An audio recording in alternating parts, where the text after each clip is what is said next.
I wonder if anyone else realizes this.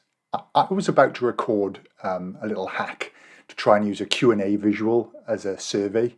It's not really a good idea, and I'll show you how to do a better survey as well in the next video.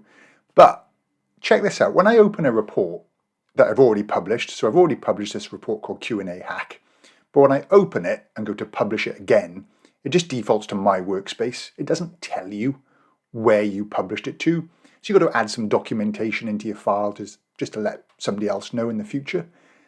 However, check this out. If you do add a Q&A visual, which I've done over here, okay, I've added this Q&A visual, and you do that via insert, buttons, and you can do Q&A, or simply just double click on the screen and the Q&A visual pops up, okay. But if you go to the settings, I did not know this. You go to review questions, and then check it out. There's the name of the workspace that it's published to. I did not know that. All right.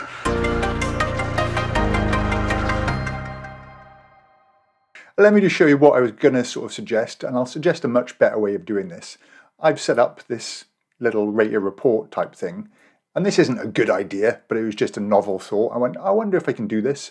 If I go in to my report and somebody's in here and they can come down and see, you can lock it like this with all suggestions showing, and they can rate your report. They can give it a 10, or you can clear that off and somebody can give it a 3.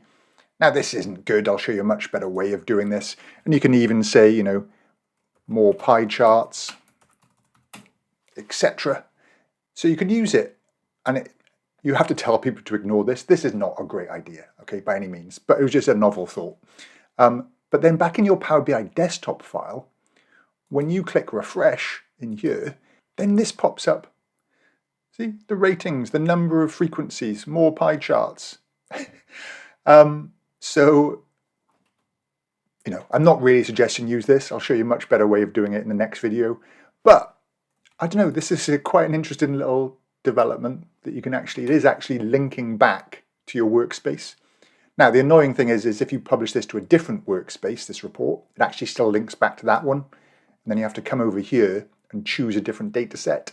So it's not a solution, but I was just interested to see if you could use the Q&A review process to hack a survey response. But let me show you how to do a proper survey in the next video. Okay, catch you later.